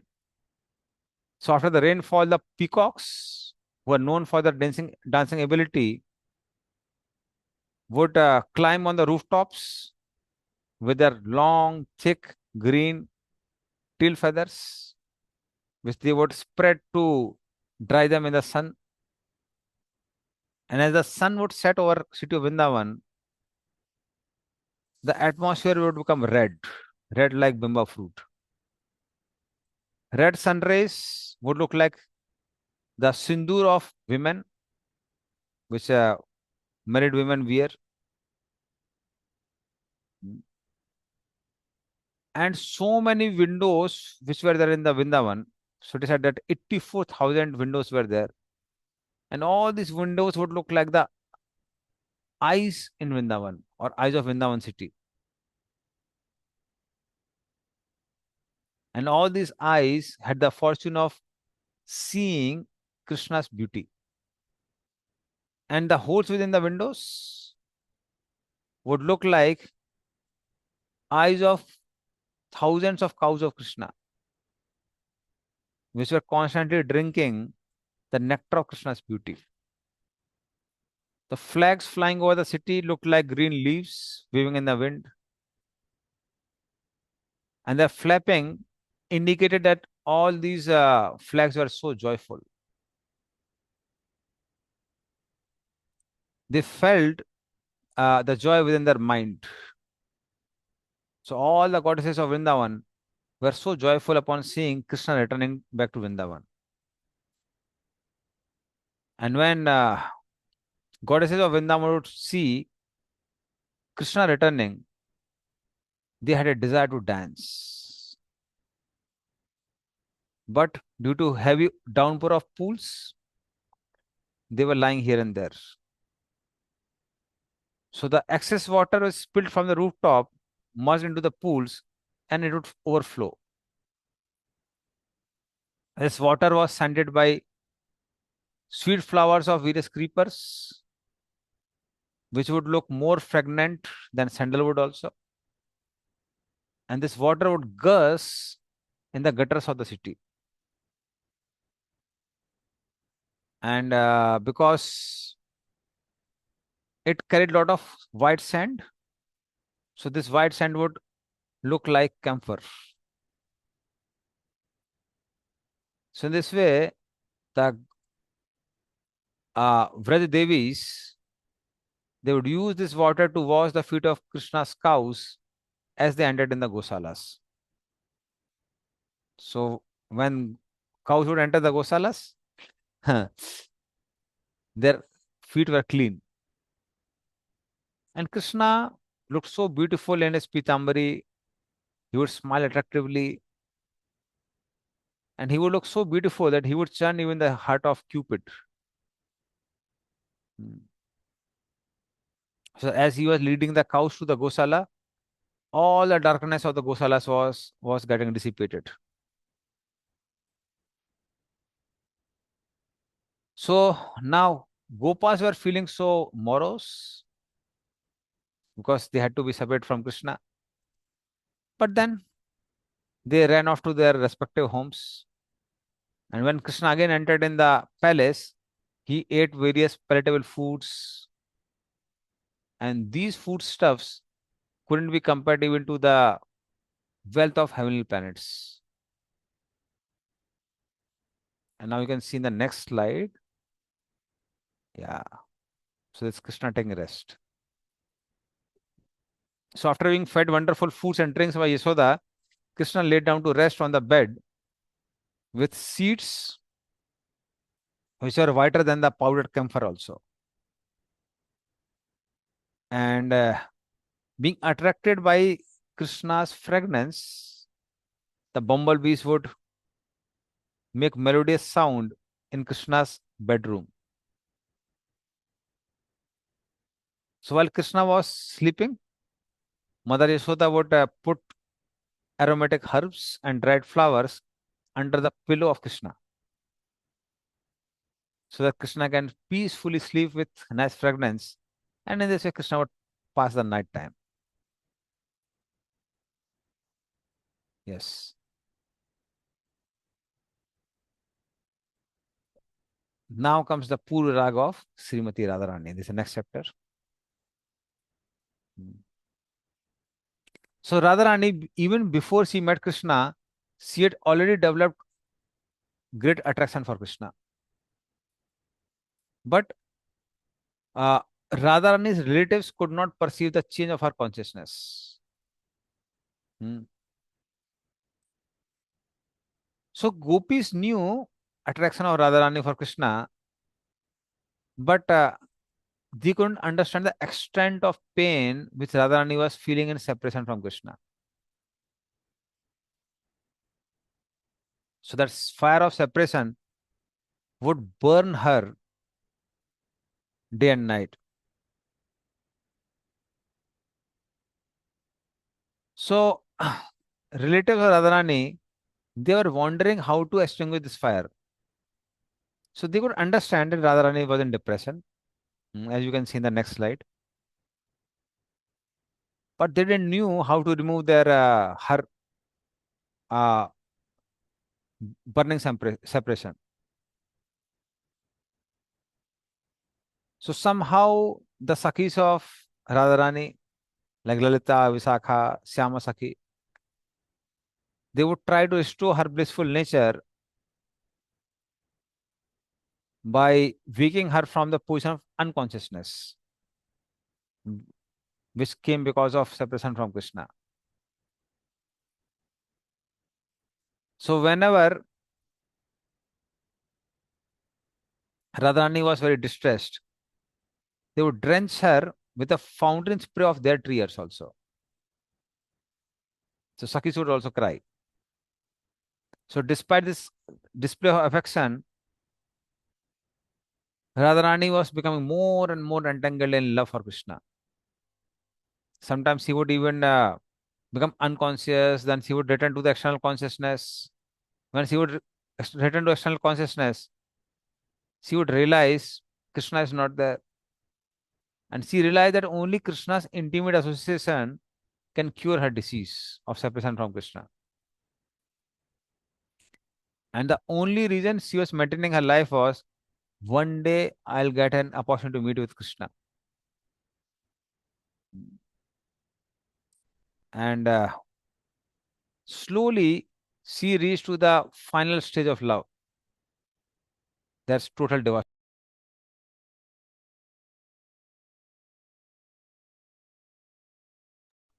Hare Krishna. So there was some devastation because of internet problem. So give me a minute. I'll again show the PPT.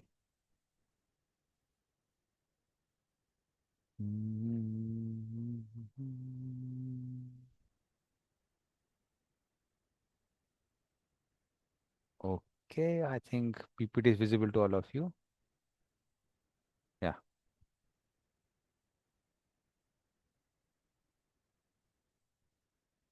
Yeah.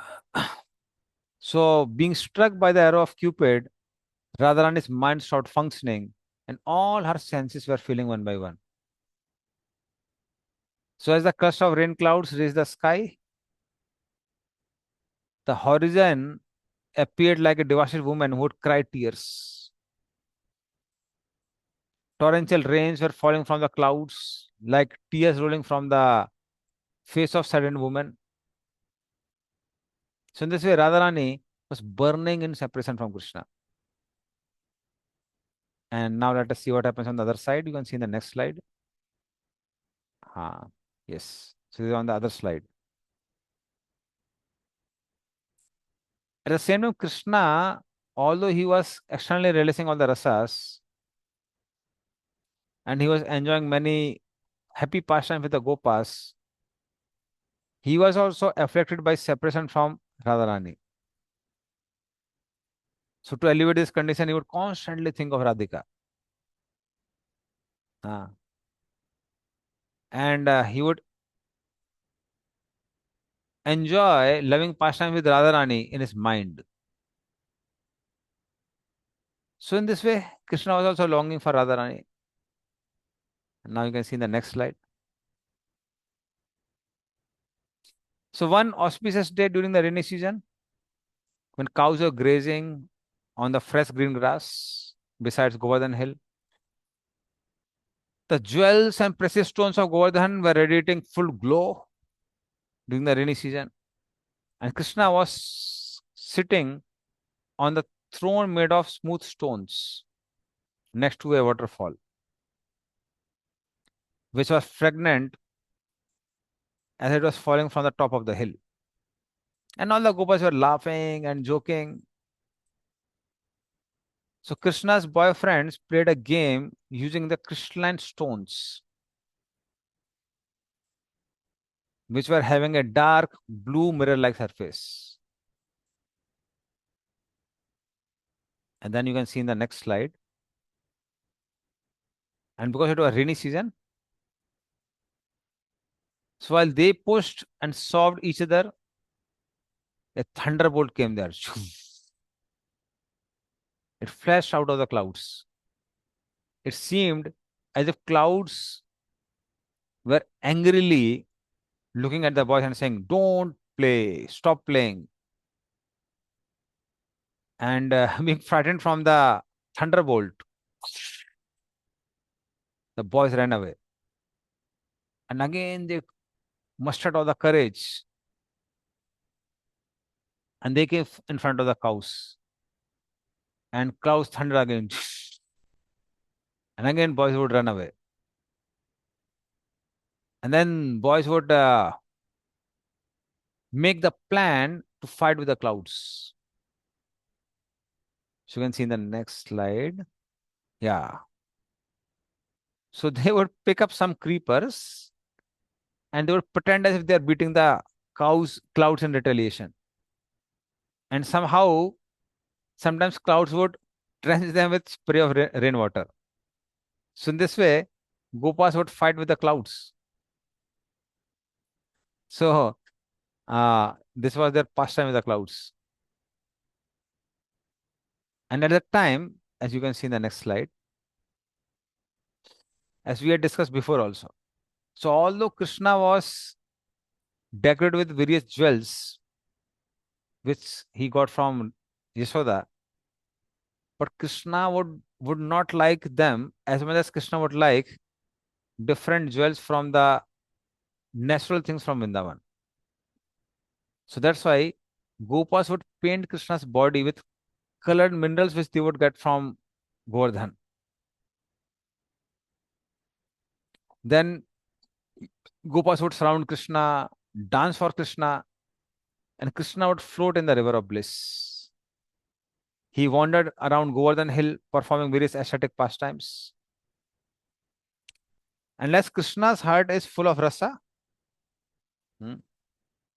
similarly, Govardhan is also full of beauty with its fruits, roots, etc.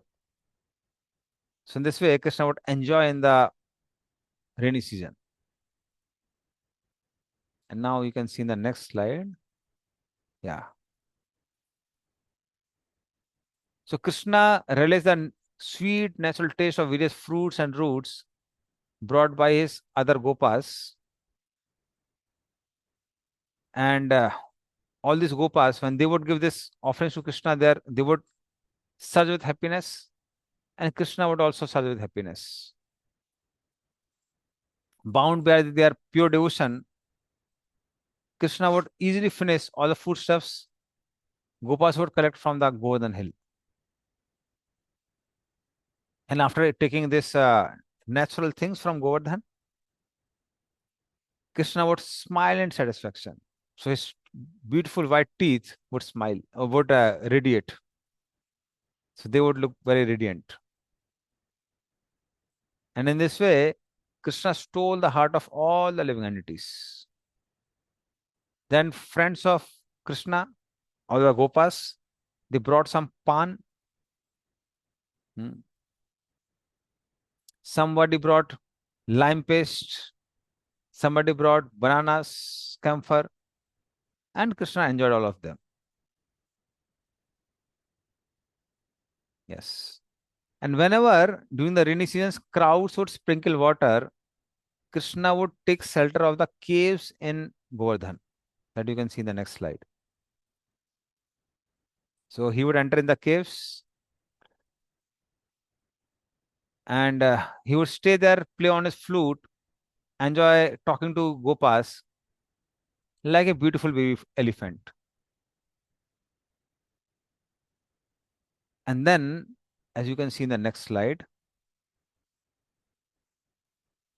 Gopas would sometimes shout in the cave and they would hear their echoes. So they would say, "Who are you?" And the sound come, "Who are you? Who are you? Who are you? What are you saying? What are you saying? What are you saying? What are you saying? What are you saying?" So Gopas would then become angry. Why are you saying like that? Why are you saying like that? Why are you saying like that? So in this way, caves were filled with clever.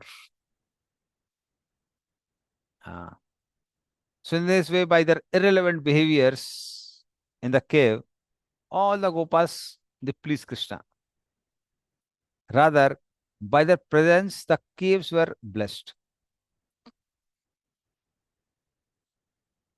So as you can see in the next slide, yeah. And sometimes what would happen is, along with the rains would come hailstones. So immediately all these Gopas would go outside, collect these hailstones, and with their folded palms, they would offer these hailstones to Krishna's lotus feet. And when the rain would stop, they would again go to the top of Govardhan Hill and enjoy there. And there, Krishna would sit on the an emerald rock that you can see in the next slide. Yeah.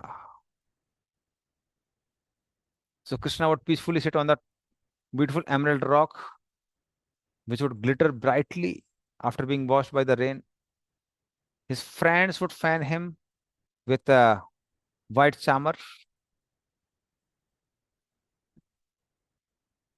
And Lord, who removes all the miseries, Hari, who takes away all the miseries, he would sit there in great happiness and gaze at the beauty of Vrindavan forest. And glancing over the earth, he would call the cows, "Hey Dhavali, hey Kali, hey Savali, come here, come here." And cows will moo in response, "Oh, oh, oh." They would run back to Krishna. So in this way, during the rainy season, the entire forest of Vrindavan would look so elegant and beautiful. So as Krishna's body appears to be without qualities when viewed from a distance, similarly from a distance, the forest would look lost in the clouds unless until you went very nearby. So this expanse of the entire forest resembled Krishna's attractive body, which was surrounded by buzzing bees, which was decorated with kadamba flower garland, which was decorated with the Srivas mark on the chest. So in this way, the entire forest of Vrindavan would become a good playground for the cows and the gopas. So Krishna's body would glow with pitambari. Similarly, the Vrindavan forest was also looking very bright with sun rays. So impelled by deep attraction, all the gopis would desire to somehow embrace Krishna. Similarly, the forest abounded with furtive glances of deer. So deer are compared to the gopis. So this deer would be attracted to this forest. So like gopis have attraction for Krishna, deers have attraction for the forest, and certainly for Krishna also. So like Krishna has long, delicate hand, which is decorated with beautiful fingers. Similarly, Vrindavan forest also has trees which covered with tender leaves and the herbs which scent the forest. Similarly, the emerald sprouts covering the ground were covered with very pleasing colors due to the reflections, because the ground was filled with various jewels.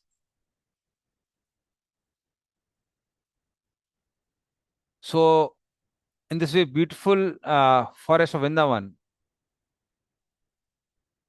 would look more beautiful in the rainy season. Being shielded from the sun's rays, the foliage, which was very thick in the rainy season, was spotted with jewel-like lakes.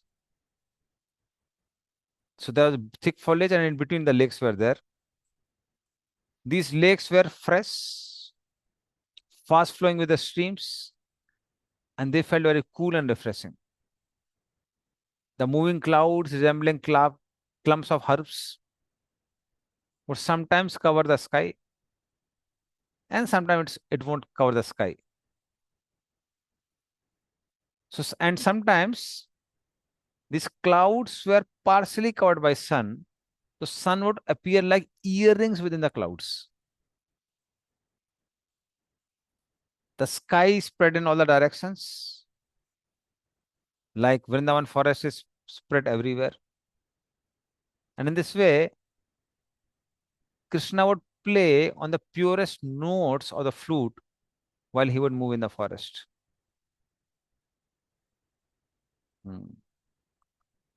And Krishna would twirl the edge of his yellow cloth like this while admiring the beauty of Vrindavan forest.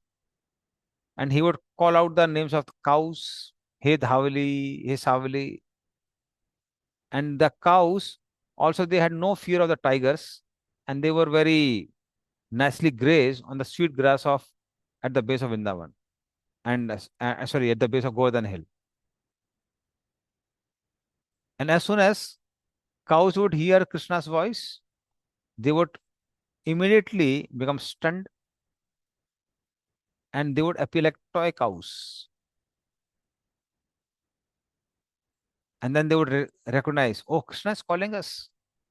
So they would run in a very crooked manner, and they were not able to move very swiftly because they had heavy weights. So sometimes they would run as if, and it would look as if they have two legs. So they galloped very quickly, not caring for the grass which they were munching till now. In this way, crying and moving over and over again, wah, wah, wah, cows would assemble near Krishna. And in one way, they were speaking to each other, don't stay here any longer because Krishna is calling us. So in this way, cows respected the order of Krishna to proceed away from the valley. Again, Krishna would play on his flute, the bees would hum here and there, and all the gopas who are bound to him in love would assist him in playful pastimes. So they would slowly climb down from the Govardhan hill. On the way, as Krishna would walk back home, he would steal the minds of the birds, the beasts. They would feel now separation from Krishna. So in this way, Krishna, along with all the Gopas, would have fun in the rainy season.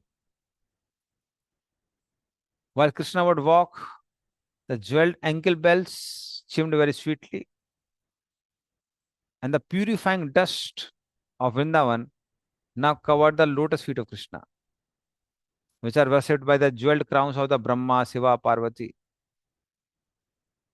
Krishna, in measured steps, would walk behind the cows. And he would mark the uh, Mother Earth with various signs like lotus flower, elephant goat, ankus, conch shell, sankha, etc. And the touch of Krishna's lotus feet would remove the painful burden of Mother Earth, who was pained by demons like Agasur, Bagasur, Pudana, etc. And in this way, Krishna and all the Sakhas returned home. So, taking advantage of the rainy season, Yog Maya created so many auspicious things to please Krishna. So, during the beautiful nights, again Radharani, she would somehow tolerate all the pains and difficulties because of her attachment for Krishna. But still, no relatives couldn't understand that. And nobody could describe the burden of love which Radharani felt for Krishna. The unlimited desire to meet Krishna was blossoming in the heart of Radharani. At the same time, on the other side, Krishna inundated the universe with his Naam, Roop, Gud, Leela.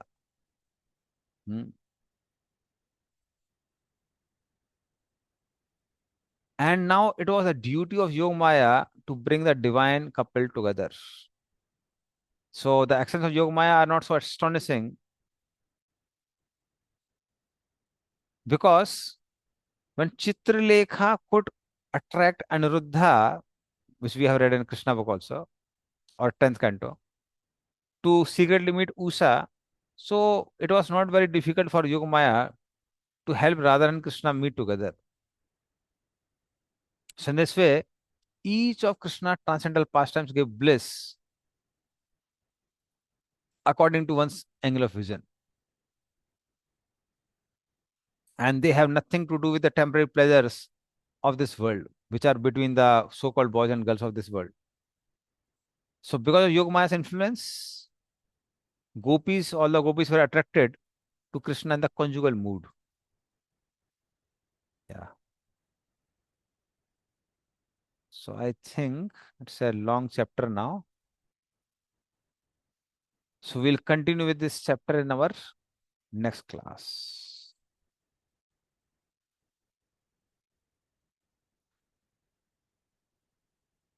Hare Krishna. So already it's 9:05 now. So what we'll do is, in the next class, we would divide the task for the devotees. So I think we had, at the end, we had until Kaliya Leela. So give me a minute, I'll see Hare that. Krishna, Prabhu. Yes, Sangir Kur Mataji. Prabhu, next week we have our CBA, and this is our week to do OBAs. I was just thinking Okay. that if you could pardon us with the presentation for this week, we will resume for next week if that's okay with all. Yes. Yeah, you have exams also. Thank Okay, you. thank you. No, I was eager to hear because I really relish all your presentations. But I don't want to trouble you too much because you are going to relish the remembering Krishna in form of Read our exams. answer scripts. Yeah, yes. Okay. Read our answer scripts, please. Maybe I'll relish them. Okay, Hari. So we'll end here. नंद नंदन मोर मुकुट बंसी वाले कृष्ण भगवान की जय, आनंद वृंदावन चंपू की जय, शील कवि Yeah, कनकपुर की जय, शिलपाद की जय, yeah. वांछा कल्पतरु वैसा कृपा सिंधु ऐसा, पतितनाम पावने वैष्णव नमो नमः, शिलपाद की जय। हरे कृष्ण।